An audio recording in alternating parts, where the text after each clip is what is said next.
you today? Good, I hope. I'm doing good. Welcome to Spinnekroken. My name's Michelle. Spinnekroken is a little yarn store in Kongsberg, Norway. And I'm the owner and the janitor and the purchaser and the chief bottle washer. In other words, this is my place. And here on YouTube, I've kind of established a little corner where I tell you about what I'm working on, what I'm planning to work on, maybe things that I've seen that are of interest. Maybe I have some questions, maybe you've asked me some questions, and I'll add a few things about the store as well, if there's anything to add. So, if you've been here before, welcome back. If you're new, I hope you'll enjoy it, and we'll come back next time.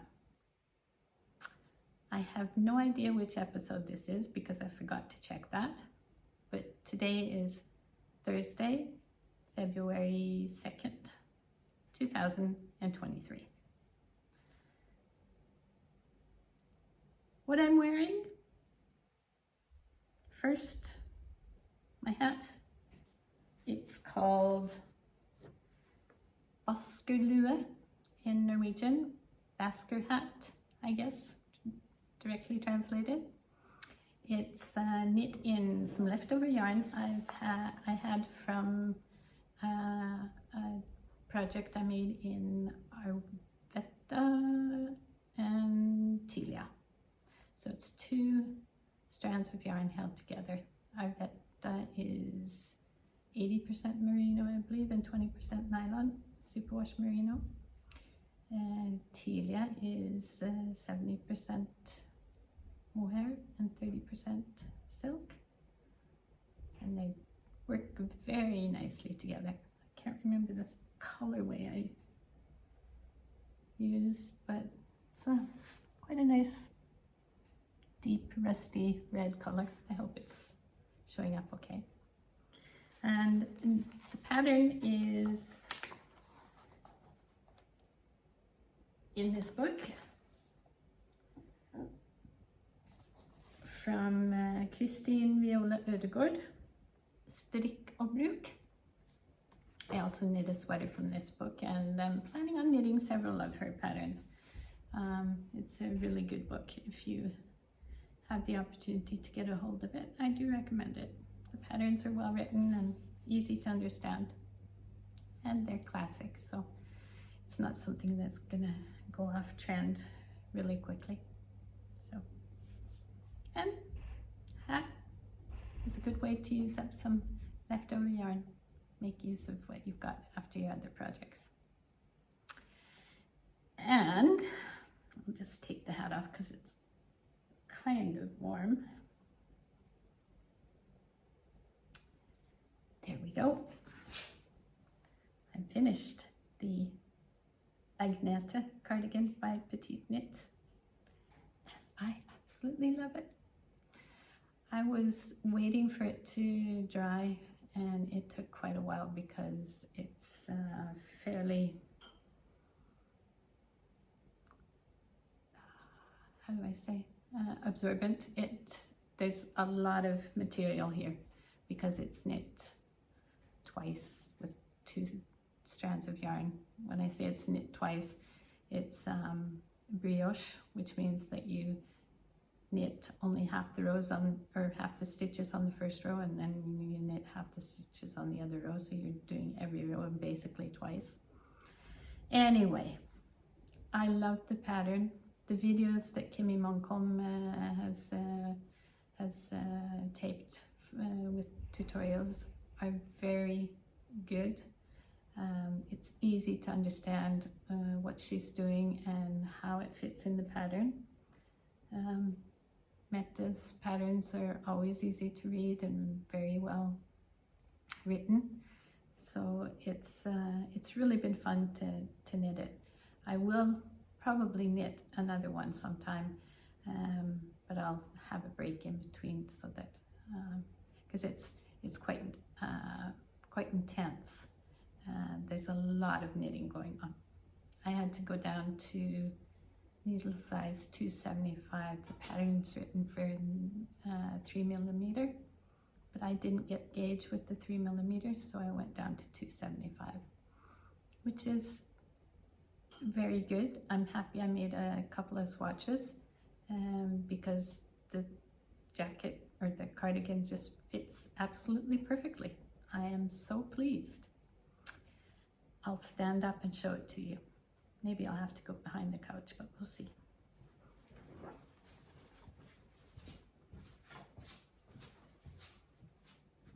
Ta-da! I hope you can see it.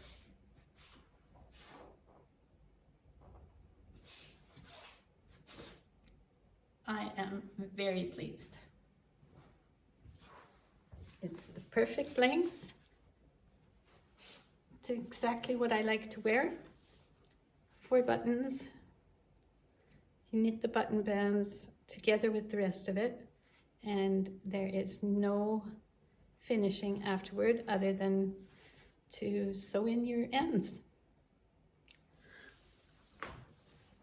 I definitely recommend it. The pattern calls for Ødegard and Ødegard silk mohair. I didn't find a color that I really felt comfortable with in what I had in Tvinni. So I took a look at what I could replace it with and ended up with the Fjord Saga. And Tilia from Fjord Saga is in the colorway 123. This is it.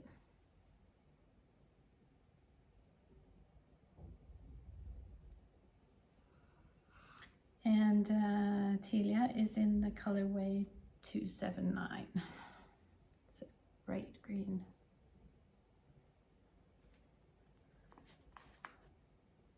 So these two combined result in this. I hope you can see it. I really love the color. It's so fresh and, well, green is the color of hope, so I'm very, very pleased. And I hope you like it. And if you give it a go, let me know. And let me know what colors you choose and which yarns and whether or not you struggle with anything. I really like to hear others' experiences with the same patterns that I've made. It's interesting to see how we react to things differently, or maybe the same. Maybe you have exactly the same impression and experience as I have. Well, if you do take it on, good luck. That's about all I have for finished objects this time. I've shown on Instagram that I've started knitting the crossover top by Pia Trans, and it is such a fun top to knit. One of my customers was wearing it one day when she was in, and she had knit it in this yarn in a different colorway, so I kind of stole the idea from her. Can you see the little crosses? Those hide the increases in the yoke. It's a round yoke, and it's so clever. And like I said, it's fun to knit. I'm knitting it in Kvitlamme Push, which is 50% natural merino and 50% silk. The colorway I'm using is Tundra.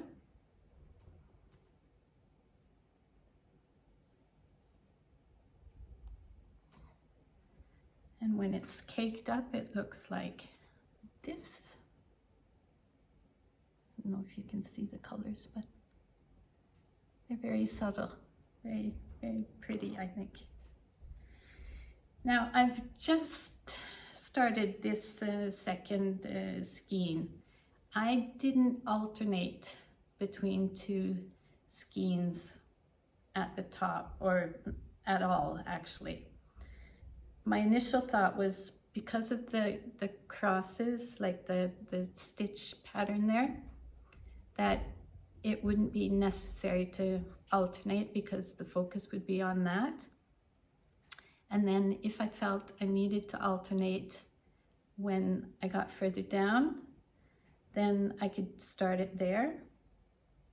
But I think it kind of has kind of a subtle striping effect, not really major pooling of one color here and one color there.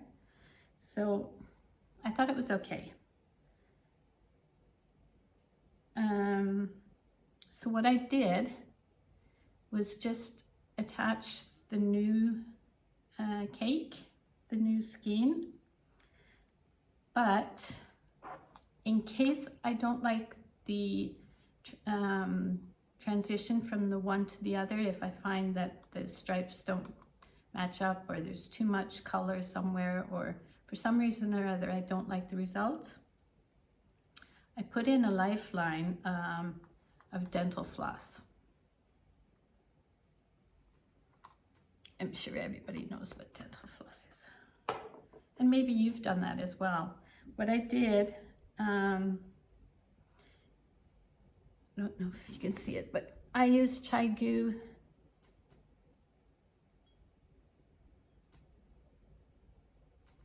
interchangeable needles for the most part, and they have a hole where you attach the on the end of the cord that you attach to the needle tip, and that hole you can thread either dental floss or fishing line or embroidery thread, anything that is slippery and very thin. You can thread into that hole, knit around, and then you'll have what is termed a lifeline. You'll have all of those stitches safe on the dental floss or whatever you've used, so that if you knit further a bit and decide that you have to rip back for some reason, then you can just rip back without doing any other preparation, because your original stitches will be caught on that line. That's something that's often done when working on lace patterns. You might come to a section of the pattern where you think it's quite complicated, and you're worried that you might make a mistake and might have to rip back. Then you can do this, put in a lifeline, make a note in your pattern on which row in your pattern you put the lifeline in, and then if you have to, you can rip back without having to do any other preparation. So that's my crossovers top. I'm looking forward to seeing how it turns out. Don't really have that much left, and it's a short sleeve top, so that'll be nice for spring and summer. I'm also working on a pair of socks. As you know, I've recently started selling Fjord Fibres Trollfjord sock yarn. I always knit, or more or less always knit my socks 2 at a time, toe up. I'm not following any pattern, so I'm just doing a quite a basic sock. I've got 2x2 rib with a little twist, and I think I'm going to do a flügel heel. I like the fit of a flügel heel, either that or just a short row heel. we'll see. I haven't decided yet. Those socks I think are going to be for me. That's the aim, at least. This is not the same colorway, but this is just to show you one of the skeins of Fjord Fibres Trollfjord sock yarn, hand dyed. She has all the natural colors as well, and it's beautiful yarn. It's I believe it is 80% wool and 20% polyester, 350 meters to 100 grams. So for me, I can normally get 2 pairs of socks for myself out of this, plus use some leftovers for toes or cuffs or something for other socks. So I quite like the different variegated colorways she has. She's got a subtle way of doing her colors with little color pops here and there. I really like it. So if you want to knit some socks or knit a scarf or a sweater or a hat or mittens or whatever out of Trollfjord sock, I'm sure you'll find something you like if you take a look on the website. I've also got everything I've got in the store on my online store as well. So go and have a look. I'm just going to pop over and pick up something I forgot to bring with me. Be right back.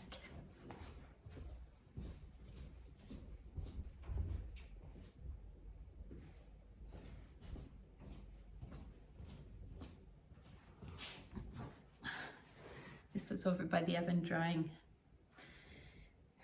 One of my customers came in a while back and wanted some yarn for the Obba Sweater. I'm not going to try to pronounce the designer's name. It's A-E something.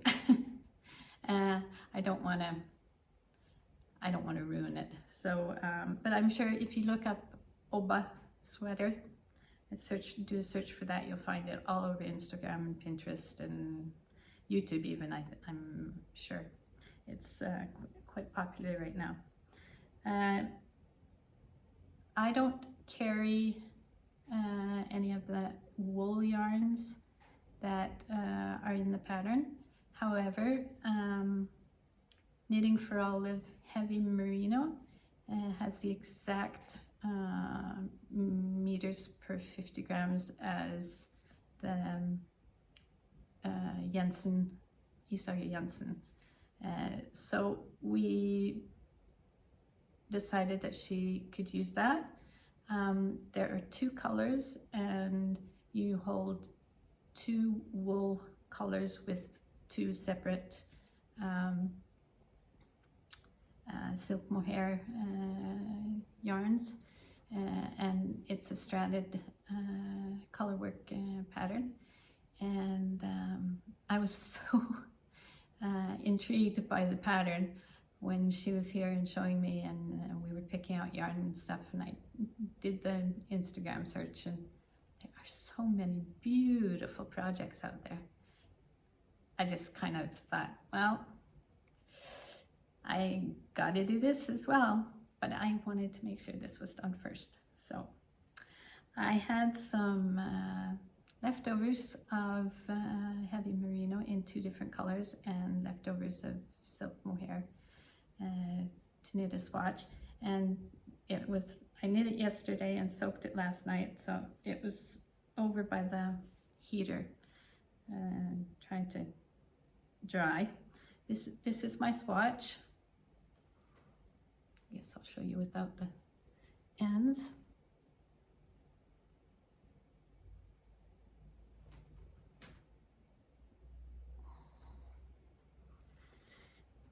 Now, as you can see, it's not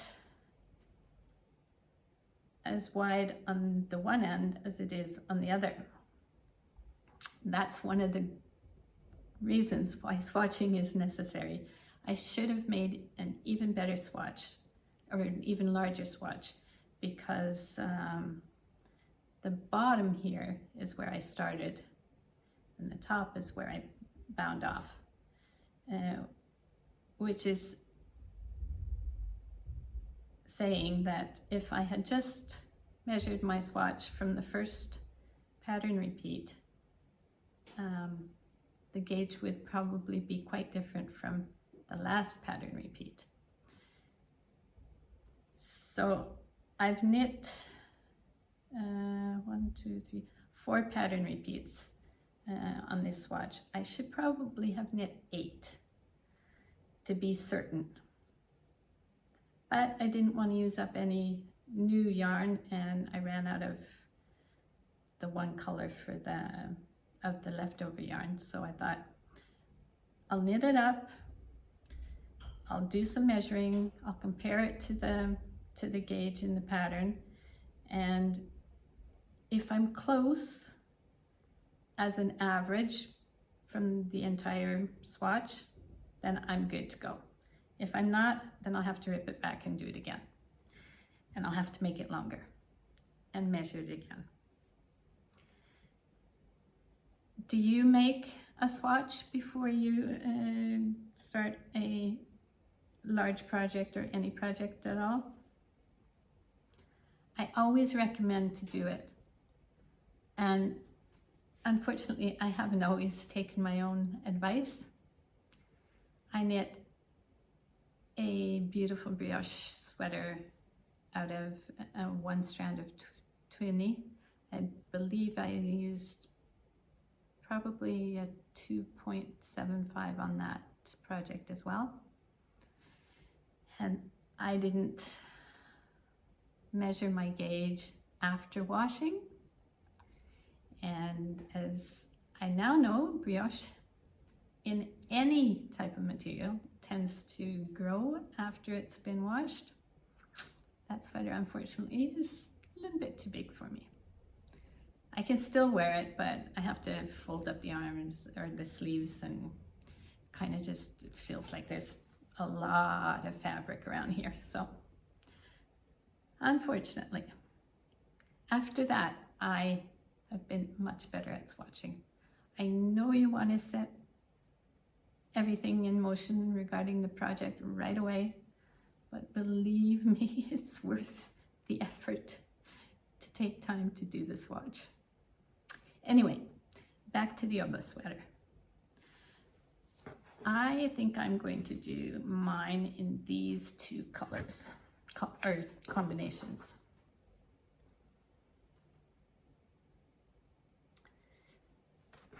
This combination is Knitting for Olive Heavy Merino Rose Clay, and the same colorway in their Silk Merino.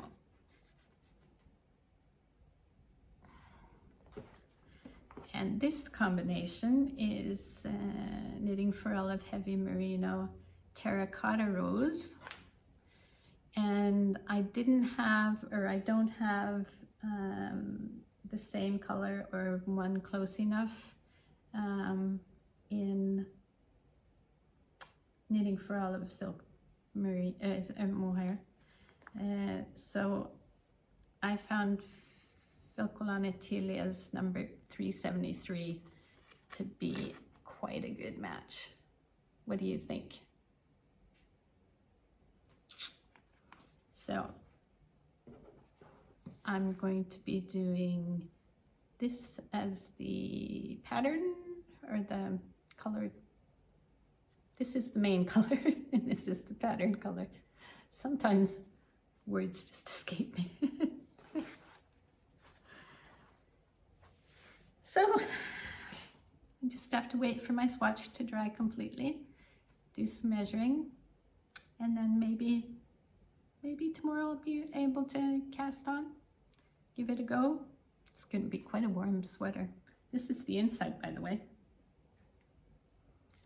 Let's see. It's going to be quite thick fabric.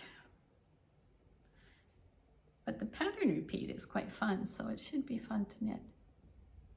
It's a top-down raglan construction, so even though it'll be baggy thick sweater. Because of the raglan, it should be okay to wear under a jacket if you want to do that.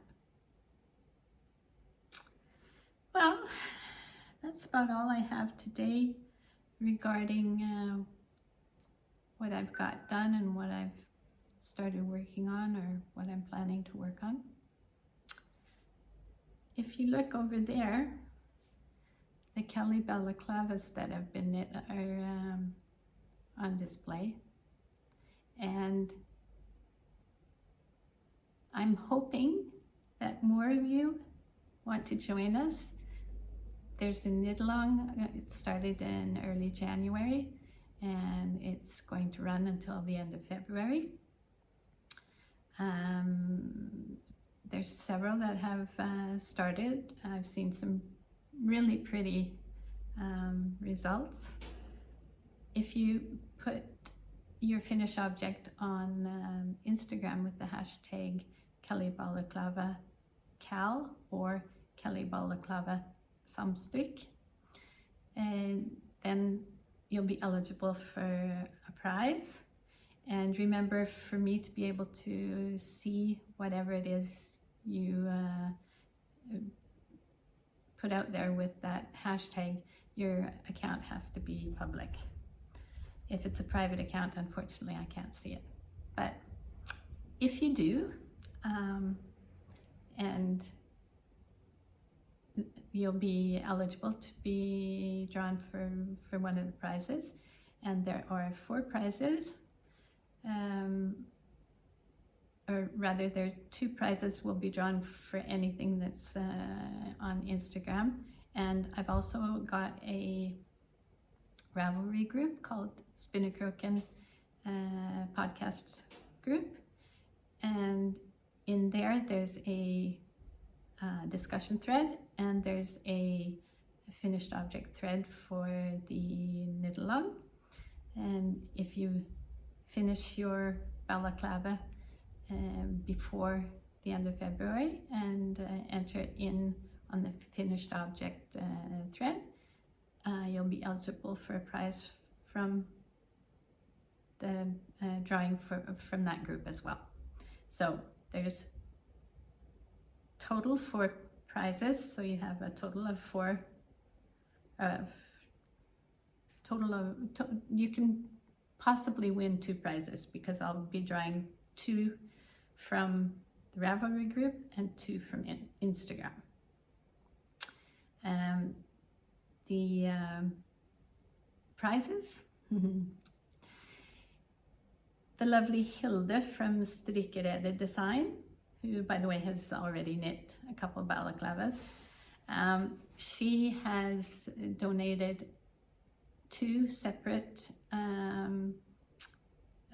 prizes, which are a pattern of your choice, a single pattern of your choice from her pattern store on Ravelry or on her website. And she has a lot of lovely patterns. So one will be drawn from the Ravelry group and one will be drawn from the Instagram hashtag. And there are 2 other prizes. Also one from the Ravelry group and one from the Instagram hashtag, which I'm donating. And I still haven't decided what they're going to be yet. So if you want to join the balaclava knit along and would like to suggest what I could donate as a prize, I would appreciate you commenting below. I have a couple of things in mind, but if there's somebody out there knitting the balaclava that has something on their wish list, then I'll give you the opportunity to let me know about that. Good luck if you're gonna try the balaclava. The pattern you can buy either here in the store in paper. You can buy it on my online store, only in paper. If you want a downloadable PDF file, then you have to buy it on Ravelry. and it's called the Kelly Balaclava. Should be easy to find. I'll put some links in the comments below as well. So other than that, I noticed behind me you can see my Ingrid sweater by PetiteKnit displayed on the wall there, and some of the artwork that I've got in store on behalf of fantastic painter Else Dyrøy. If you're into artwork and want to come and have a look, maybe buy something of hers, then stop in if you can. Oh, and next week, next Tuesday, February 7th, is our next knit night here at the store. So if you're able to come and join us, we're here from 7 p.m. to 9 p.m. And all you have to do is bring along something to work on and maybe something to drink if you'd like to do that, and just join us. We do a lot of different types of projects, knitting, crocheting. If you can manage to bring along your spinning if you want to sit here and spin, or if you spin on a drop spindle, go ahead and do that. Anything that is portable is fine. Just bring it along. We'd like to see it, and we'd like to see you. And on that note, I'm gonna say happy knitting. Bye for now.